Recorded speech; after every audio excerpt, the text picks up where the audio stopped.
राम राम। नमस्कार। आज अपना राजस्थान जीके में बहुत इंपॉर्टेंट टॉपिक राजस्थान की लोक देवी, लोक संत और लोक देवता हो गए थे। लोक देवियों में से भी किसी भी कंपटीशन परीक्षा में 2 3 4 प्रश्न निश्चित तौर पर पूछते हैं। किसकी कुल देवी है, किसका मंदिर कहां पर है, इस तरह से प्रश्न पूछते हैं। तो सबसे पहले देखो, लोक देवियों में भी सबसे ज्यादा इंपॉर्टेंट है करणी माता। करणी माता, पहला प्रश्न, इसका जन्म कहां पर हुआ था? इसका जन्म जन्म सुआप सुआप गांव जो जोधपुर के अंदर है, और इसका जन्म हुआ था 1444 विक्रम संवत में। करणी माता, इसका जन्म सुआप गांव जोधपुर में कब हुआ था? 1444 को इसका जन्म हुआ था। इसके बचपन का नाम क्या था? रिधिबाई। करणी माता, इसके बचपन का नाम क्या था? रिधिबाई। बचपन का नाम रिधिबाई। अब देखो, ये करणी माता है, ये खुद भी एक देवी की पूजा करती थी, यानी इसकी इष्ट देवी, या ये किसकी पूजा करती थी? तेमड़ा माता। करणी माता किस देवी की पूजा करती थी, या इसकी खुद की इष्ट देवी कौन सी है?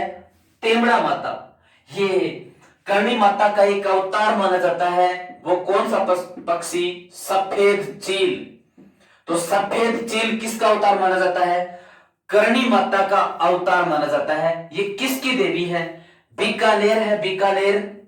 बीकानेर रियासत, यहां पर राठौड़ वंश के शासकों ने शासन किया। तो बीकानेर के राठौड़ों की बीकानेर के राठौड़ों की कुल देवी, बीकानेर के राठौड़ों की कुल देवी कौन सी है? करणी माता। करणी माता। फिर आगे इसके बाद में इसके मंदिर से संबंधित प्रश्न पूछते हैं। इसका मंदिर, करणी माता का सबसे ज्यादा जो पूछा जाने वाला प्रश्न है वो यही है, इसका मंदिर कहां पर है? देशनोक। देशनोक बीकानेर में है करणी माता का मंदिर। इसके मंदिर को स्थानीय भाषा में क्या कहते हैं? मठ कहते हैं। तो करणी माता का मंदिर देशनोक बीकानेर में, इसके मंदिर को स्थानीय भाषा में क्या कहते हैं? मठ कहते हैं। अब इस मंदिर के निर्माण से संबंधित प्रश्न, पहला प्रश्न, इस मंदिर का निर्माण किसने करवाया था? तो इस मंदिर का निर्माण करवाया था जेत सिंह ने। इस मंदिर का निर्माण करवाया था जेत सिंह ने, इस मंदिर का निर्माण करवाया था। फिर इसका भव्य रूप यानी सुंदरता प्रदान की थी एक शासक ने, वो था सूरज सिंह। यानी इस मंदिर को भव्य रूप और किसने दिया था? सूरज सिंह ने दिया था। फिर गंगा सिंह राजा बना, जिसको आधुनिक भारत का भागीरथ कहते हैं। इस गंगा सिंह ने देशनोक स्थित जो इसका मंदिर है, इस मंदिर के प्रांगण, इस मंदिर के प्रांगण और इसका जो द्वार है उसका निर्माण करवाया था। किसने? प्रांगण व दरवाजों का, प्रांगण व दरवाजों का निर्माण किसने करवाया था? गंगा सिंह ने। और इसके दरवाजों के लिए चांदी का द्वार या चांदी का गेट, ये भी किसने भेंट किया था? गंगा सिंह ने। तो करणी माता, इसके बचपन का नाम रिधिबाई, ये जिस देवी की पूजा करती थी उसका नाम तेमड़ा माता। सफेद चील किसका अवतार माना जाता है? करणी माता का ये अवतार माना जाता है। इसका मंदिर कहां पर है? देशनोक बीकानेर में करणी माता। इसके मंदिर को स्थानीय भाषा में क्या कहते हैं? मठ कहते हैं। बीकानेर के राठौड़ शासकों की कुल देवी कौन सी है? करणी माता। इसके मंदिर का निर्माण किसने करवाया था? तेज सिंह ने करवाया था। इसके मंदिर को भव्य रूप किसने प्रदान किया? सूरज सिंह ने प्रदान किया। इस मंदिर के अंदर जो प्रांगण है और इसके द्वार हैं, उन द्वारों का निर्माण किसने करवाया था? गंगा सिंह ने करवाया था। और चांदी का गेट या द्वार किसने भेंट किया था? गंगा सिंह ने। अब यहां पर ये अलवर है, अलवर का एक था बख्तावर सिंह। बख्तावर सिंह, उसने करणी माता के मंदिर या द्वार के लिए सोने का गेट भेंट किया था। सोने का द्वार या पट, पट का मतलब भी दरवाजा। तो देशनोक स्थित करणी माता के मंदिर के लिए सोने का द्वार भेंट करने वाला कौन था? बख्तावर सिंह। काका था, अलवर का था। ठीक है। अब देखो, इसके बाद में ये जो करणी माता का मंदिर है, इसमें करणी माता की जो मूर्ति है, मूर्ति, ये करणी माता की मूर्ति किसने बनाई थी? तो मूर्ति बनाई थी कर्मो खाती। कर्मो खाती जो था कहां का? जैसलमेर का था। तो देशनोक स्थित करणी माता के मंदिर में करणी माता की मूर्ति किसने बनाई थी? ये कर्मो खाती ने बनाई थी, जो कहां का था? जैसलमेर का था। ठीक है, अब देखो ये इसने अपने चमत्कार दिखाने चालू किए। इसके खुद के कोई संतान नहीं थे, पुत्र नहीं था। इसने गुलाब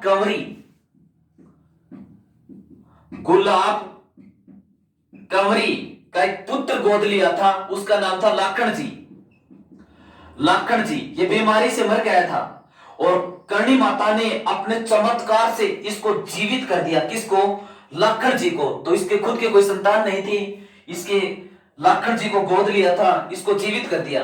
अब देखो इसको बीकानेर की राठौड़ी कुल देवी है, इसके मंदिर के अंदर चूहे पाए जाते हैं, चूहे पाए जाते हैं, इसलिए इसको चूहों वाली देवी भी कहते हैं। तो करणी माता को चूहों वाली देवी भी किसे कहते हैं? करणी माता को। फिर इसके मंदिर में जो सफेद चूहे होते हैं, सफेद चूहे, इन सफेद चूहों को स्थानीय भाषा में कहते हैं काब्बा। तो करणी माता के मंदिर में जो सफेद चूहे हैं उनको स्थानीय भाषा में क्या कहते हैं? काब्बा कहते हैं। और ये इनके दर्शन शुभ माने जाते हैं, यानी इनके मंदिर के अंदर कोई मन्नत मांगने के लिए जाता है तो जब काब्बा सफेद चूहों के दर्शन हो जाते हैं तो ये माना जाता है कि तेरी साधना पूरी होगी। अब देखो ये मेहरानगढ़ दुर्ग कहां पर है? जोधपुर में है। मेहरानगढ़ दुर्ग कहां पर? जोधपुर में है। इस मेहरानगढ़ दुर्ग की नींव भी किसने रखी थी? करणी माता ने। इसकी नींव किसने रखी थी? करणी माता ने इसकी नींव रखी थी। बताते हैं ये मेहरानगढ़ दुर्ग ये चिड़ियाटूक पहाड़ी पर है। जिस चिड़ियाटूक पहाड़ी के ऊपर किसी चिड़ियानाथ ऋषि ने तपस्या की थी, फिर उस चिड़ियानाथ ऋषि को जब ऐसा निष्कासित कर दिया तो उसने श्राप दिया था कि यहाँ पर कोई इमारत नहीं चली जाएगी, और चली जाएगी तो उसमें पानी की हमेशा कमी रहेगी। तो जितनी दीवार चुनते दूसरे दिन वो गिरी मिलती। तो किसी फिर इस करणी माता का आशीर्वाद लिया, इसके आशीर्वाद से फिर ये दुर्ग पूरा हुआ था। और इसकी नींव भी किसने रखी थी? करणी माता ने। तो मेहरानगढ़ दुर्ग जो जोधपुर में है, इसकी नींव किसने रखी थी? करणी माता ने रखी थी, ये देवी। इसके बाद में अगली 2 नंबर देवी जीर्ण माता। जीर्ण माता, ये जीर्ण माता है किसकी देवी? सांबर या अजमेर के चौहानों कुल देवी। सांबर यहां से चौहानों ने सांबर के आसपास से शासन करने की शुरुआत की थी। तो सांबर या अजमेर के चौहानों की कुल देवी, सांबर या अजमेर के चौहानों की कुल देवी कौन सी है? जीर्ण माता। इसका दूसरा प्रश्न, ये इसका भाई है का नाम था हर्ष, इसका भाई का नाम था हर्ष। इस जीर्ण माता और इसके भाई बहन में बहुत स्नेह था। एक बार इस हर्ष की एक बार इस जीर्ण माता का भाई था हर्ष, हर्ष की पत्नी और ये जीर्ण माता दोनों पानी लेकर आ रही थी कुएं से, और इसकी हर्ष की पत्नी और इस हर्ष की बहन जीर्ण माता, ये दोनों ने आपस में बात की कि घर जब चलेंगे तो हर्ष पहले मेरी मटकी उतारेगा, उसने कहा मेरी उतारेगा, उसने कहा मेरी उतारेगा। तो दोनों में ये बात लग गई कि जिसकी पहले मटकी उतारेगा उसी से ज्यादा प्रेम करता है ये। तो फिर हर्ष ने अपनी पत्नी की मटकी पहले उतारी थी। इस बात से नाराज होकर के जीर्ण माता और चली गई थी रेवासा में। रेवासा सीकर के अंदर। तो इसका मंदिर कहां पर है? रेवासा सीकर में, हर्ष पर्वत के ऊपर इसका मंदिर है। तो जीर्ण माता सांबर या अजमेर के चौहानों कुल देवी, इसके भाई का नाम हर्ष, इसका मंदिर कहां पर है? रेवासा सीकर में इसका मंदिर है। इसको मधुमक्खियों की देवी भी माना जाता है। मधुमक्खियों की देवी भी माना जाता है। किसको? जीर्ण माता को मधुमक्खियों की देवी भी माना जाता है। ये नव दुर्गा का ही अवतार है। नव दुर्गा का अवतार, ये किसका अवतार मानी जाती है? दुर्गा का, यानी नव दुर्गा का ही अवतार मानी जाती है। फिर देखो जितनी भी देवी हैं देवता, उनके सबके गीत होते हैं। राजस्थान में सबसे लंबा लोक गीत और किस देवी का है? जीर्ण माता का। जीर्ण माता का राजस्थान में सबसे लंबा गीत, राजस्थान में सबसे लंबा लोकगीत किस देवी का है? जीर्ण माता का है। इसका जो मंदिर है रेवासा सीकर में जो इसका मंदिर है, इस मंदिर का निर्माण किसने करवाया था? तो इस मंदिर का निर्माण 1064 ईस्वी सन में आरड नामक आदमी ने और पृथ्वीराज प्रथम शासक के काल में इसका निर्माण करवाया था। तो देखो, जीर्ण माता सांबर या अजमेर के चौहानों की कुल देवी, मधुमक्खियों की देवी भी मानी जाती है। इसके भाई का नाम हर्ष। इसका मंदिर कहां पर? रेवासा पर्वत शिखर में। इसके मंदिर का निर्माण कब करवाया था? 1064 ईस्वी सन में। किसने करवाया था? आरड नामक व्यक्ति ने करवाया था। किस चौहान शासक के काल में? पृथ्वीराज चौहान फर्स्ट के काल में इसके मंदिर का निर्माण करवाया था। यह नव दुर्गा का ही अवतार मानी जाती है। कौन? जीर्ण माता। फिर राजस्थान में सबसे लंबा लोकगीत किस देवी का है? जीर्ण माता का ही है। ठीक है, तो सांबर या अजमेर के चौहानों की कुल देवी ये जीर्ण माता हो गई। अब इसके बाद में अगली देवी देखते हैं, नारायणी माता।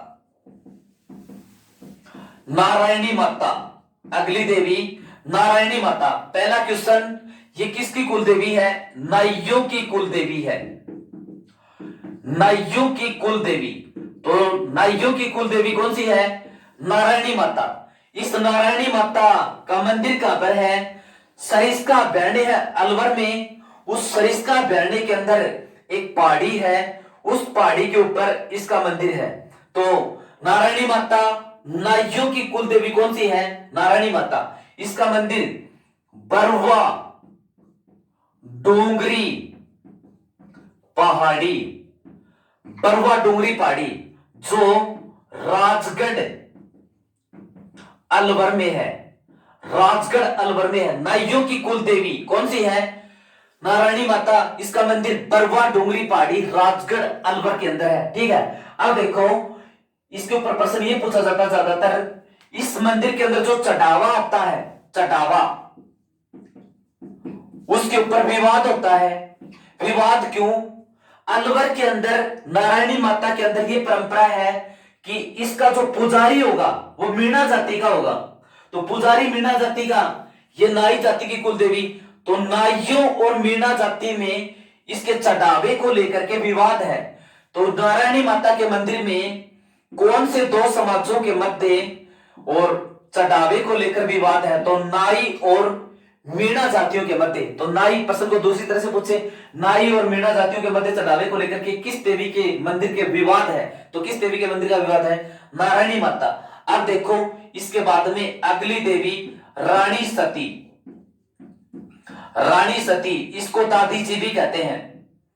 रानी सती, पूरे विश्व में रानी सती का एकमात्र मंदिर ये अपने राजस्थान के अंदर है। इसका मूल नाम नारायणी देवी, नारायणी बाई या नारायणी देवी। ये नारायणी माता अलग है जो नाइयों की कुल देवी है, नारायणी देवी या नारायणी माता। इस रानी सती, इसका नाम भी नारायणी बाई था। इसके, ये अग्रवाल समाज की कुल देवी मानी जाती है। तो अग्रवाल समाज की कुल देवी कौन सी है? नारायणी माता। अग्रवाल समाज की कुल देवी कौन सी है? नारायणी माता। इसके पति का नाम था तन धन दास। तन धन दास, जिसके साथ ये सती हुई थी। नारायणी बाई इसका जो मूल नाम था, इसके पति का नाम था तन धन दास, इसके साथ ये सती हुई थी। फिर देखो, 13 सतियों का मंदिर भी इसी रानी सती के मंदिर में है। राजस्थान में 13 सतियों का मंदिर, और कहां पर है? रानी सती के मंदिर। और इस रानी सती का मंदिर कहां पर है? झुंझुनू में। 13 सतियों का मंदिर, रानी सती के मंदिर झुंझुनू में है। फिर देखो, इसका मेला कब लगता है? भाद्रपद अमावस्या को। इसका मेला भाद्रपद अमावस्या को। रानी सती या दादी जी का मेला कब लगता है? भाद्रपद अमावस्या को। तो रानी सती, इसको दादी जी भी कहते हैं। इसका मूल नाम नारायणी बाई, इसके पति का नाम तन धन दास। इसका मंदिर झुंझुनू में, और 13 सदियों का मंदिर भी इसी के मंदिर में झुंझुनू में है। ठीक है, अब देखो देवराला जो सीकर में पड़ता है, देवराला,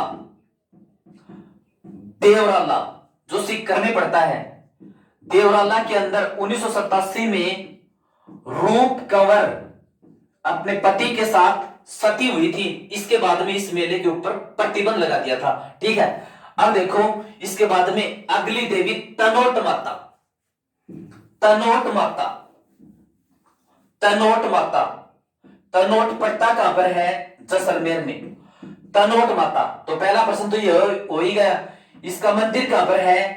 तनोट जैसलमेर में। यह हाथ में रुमाल रखती है, इसलिए इसको रुमाला माता भी कहते हैं। रुमाला माता, तनोट माता या रुमाला माता का मंदिर कहां पर? तनोट जैसलमेर में है।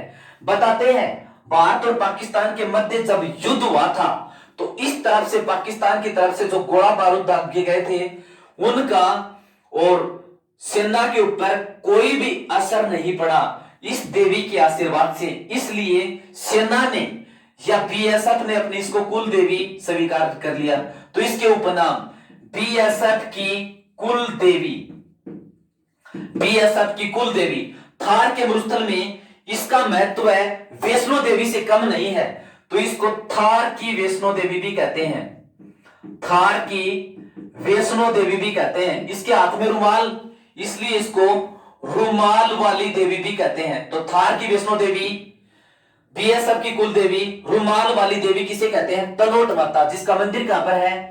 तनोट जैसलमेर के अंदर इसका मंदिर है। फिर देखो अगली देवी स्वांगिया माता, स्वांगिया माता या सुग्गा माता, स्वांगिया माता या सुग्गा माता, इसका मंदिर कहां पर? पहला प्रश्न तो ये, इसका मंदिर कहां पर है? लोथरवा, लोथरवा, और लोथरवा ये है कहां पर? जैसलमेर में है। तो स्वांगिया माता या सुग्गा माता का मंदिर कहां पर? लोथरवा जैसलमेर के अंदर इसका मंदिर है। इसका दूसरा प्रश्न, जैसलमेर के अंदर और किस वंश के शासकों ने शासन किया? बाटी वंश के शासकों ने शासन किया। तो जैसलमेर के बाटी शासकों की कुल देवी भी कौन सी है? स्वांगिया माता। जैसलमेर के बाटी शासकों की कुल देवी कौन सी है? स्वांगिया माता। अब इसका प्रतीक चिन्ह में इसकी फोटो के साथ में मुड़ा हुआ त्रिशूल मिलेगा। तो कौन सी देवी अपने हाथ में मुड़ा त्रिशूल रखती है? तो कौन, इसका उत्तर क्या होगा? स्वांगिया माता। कौन सी देवी अपने हाथ में मुड़ा हुआ त्रिशूल रखती है? तो इसका उत्तर क्या होगा? स्वांगिया माता। बाटी शासकों की कुल देवी कौन सी? स्वांगिया माता। ठीक है, और इसका मंदिर कहां पर? लोथरवा जैसलमेर में। फिर देखो आवड़ माता, आवड़ माता, ये आवड़ माता ये स्वांगिया माता का ही अन्य रूप माना जाता है। तो आवड़ माता किसका रूप है? स्वांगिया माता का ही रूप है। एक ऐसी किंवदंती है कि पश्चिमी राजस्थान है ये, इस पश्चिमी राजस्थान में आज जो थार का मरुस्थल है, किसी समय यहां पर पानी भरा था और यानी समुद्र था, उस समुद्र का नाम था टेथिस नामक समुद्र था, यानी यहां पर पहले खारा पानी था। तो ये स्वांगिया माता का अन्य रूप जो मैंने बताई आवड़ माता, ये गुस्से में एक ही घूंट में और इसको पानी को पी गई थी। तो थार मरुस्थल के स्थान पर किसी समय टेथिस नामक समुद्र खारा जो जल था उसको एक ही घूंट में पीने वाली देवी कौन सी थी? आवड़ माता। आवड़ माता स्वांगिया माता का रूप थार मरुस्थल के स्थान पर टेथिस नामक समुद्र को समाप्त करने वाली देवी कौन सी है? आवड़ माता। अब देखो सचिया माता, सचिया माता, सचिया माता। पहला प्रश्न तो इसका मंदिर कहां पर है? ओसिया, ओसिया, और ओसिया है कहां पर? जोधपुर में। तो सचिया और ओसिया, सचिया और ओसिया, सचिया माता इसका मंदिर कहां पर है? ओसिया जोधपुर में। इसके मंदिर का निर्माण 7वीं से 10वीं सदी के मध्य, सचिया माता जिसका मंदिर ओसिया जोधपुर में है, इसके मंदिर का निर्माण 7वीं से 10वीं शताब्दी के मध्य करवाया था। इसके ऊपर सबसे ज्यादा जो प्रश्न पूछते हैं कि ये ओसिया स्थित सचिया माता का मंदिर किस शैली में निर्मित है, तो ये है गुज्जर प्रतिहार, महामारुशैली, गुज्जर प्रतिहार महामारुशैली। सचिया माता का मंदिर जो ओसिया जोधपुर में है, 7वीं से 10वीं शताब्दी के मध्य बनवाया था। किस स्थापत्य कला शैली में है? गुज्जर प्रतिहार